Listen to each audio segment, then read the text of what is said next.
Joining me now is the #2 Republican on the Senate Committee on Veterans Affairs, Georgia's Johnny Isakson. Senator Isakson, good morning to you. Let me start with what you want to hear from General Shinseki this morning. We've already gotten a little preview of his testimony. Folks have seen and read some of that. But what exactly do you want to hear from him today that's going to make you feel confident that at least he's got his arms around this issue? Well, I want to hear from Secretary Shinseki that there's an acknowledgement in the VA that the VA has problems. We need the IG's report, but without that report, we know there are problems. This morning, a new email has emerged from April the 26th of 2010, specifically telling people not to game the system in order to prove their numbers and going through different examples of how people were gaming the system. I told the Secretary yesterday on the phone, I think we have a cultural problem within the VA, and I think the Secretary is served and underserved by his top leadership, and there needs to be a top-down evaluation of the entire chain of command at the VA. So I take it you're pleased that the White House has decided to send a deputy chief of staff in there to sort of oversee what looks to me like a need for some sort of management shifts or change. As long as that person is not in charge of damage control, I want somebody taking action to correct the problem, not just covering the problem up. You know, watching this VA issue, it feels like a slow-moving train wreck. We knew that we had the Vietnam era veterans who are the baby boom generation getting to an age where they have health problems that anybody of that age begins to get.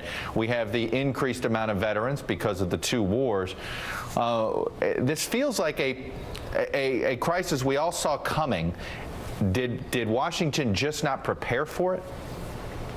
Well, to the Congress's credit, 2 or 3 years ago when we had these continuing resolution problems and the threat of government shutdown, we went into 2-year funding of the Veterans Administration Health Services to ensure veterans would never lose their coverage if there was a political problem in Washington, D.C. So we were looking to the need to have funding forward for a longer period of time than normal in the federal budget.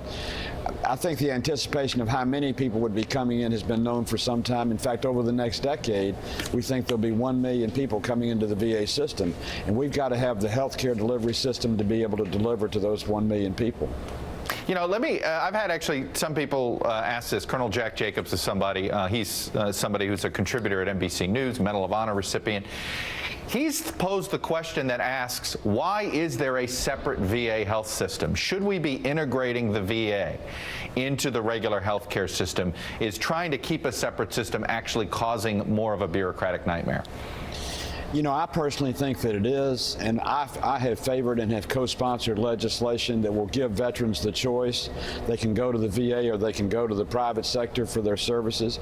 I think that competition with the VA health care competing with private sector would improve the VA health system, and allowing people to go to the private sector would lessen the load on the VA health system and not have the demands they have on them. So I personally would favor that. You know, it's interesting. You said you spoke to Secretary Shinseki yesterday.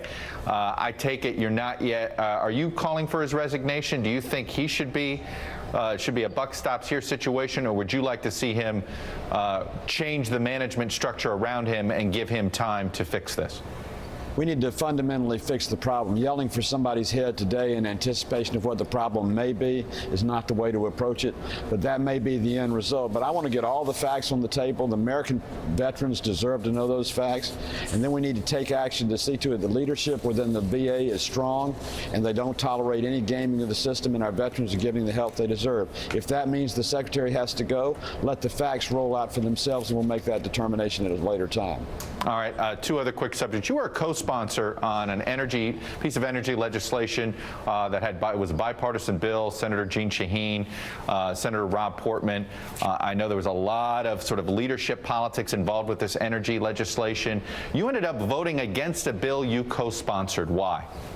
No, I voted against cloture because nobody was being allowed amendments during the debate process. We have We have a cat fight going on in the United States Senate right now with leadership, where the Democratic leadership doesn't want amendments to come to the floor, and the Republican leadership wants amendments, and therefore the votes on cloture and motions to proceed don't reflect the members' feelings about the bill itself.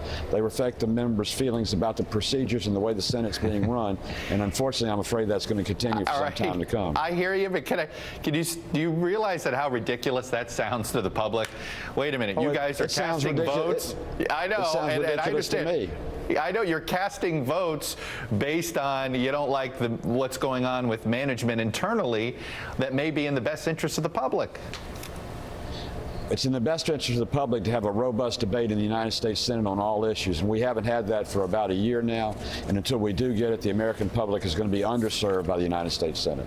I want to ask you, I know that your state in Georgia has a big primary day coming up on Tuesday. There's a robust, speaking of robust debates, there's a robust Republican primary for the U.S. Senate for your to replace your colleague there, Senator Chambliss. Let me ask you, I know you haven't endorsed. Are you comfortable with where the direction of this primary is headed? David Perdue, Jack Kingston, if that's the runoff, do you think that's what you'd like to see in the Republican primary? I trust the voters in the Republican primary in Georgia to make the right choices. We will have a runoff, and in that runoff, we'll ultimately have a nominee. I'm confident the voters will choose the right person. Do you plan? Have you already voted? And do you plan on sharing who you prefer? And I'm not about to tell you who I voted for. That's why we have a secret ballot. Fair enough. Would you endorse in the runoff, or are you also going to stay out of that? I don't think it's my place to try and pick my seatmate in the United States Senate. I think it's the voters of Georgia's place. I look forward to serving with who they choose. All right, Senator Johnny Isakson, we all look forward to your questioning and the testimony later this morning. Thanks, Chuck. Secretary Shinseki. Thanks for your time. Thank you.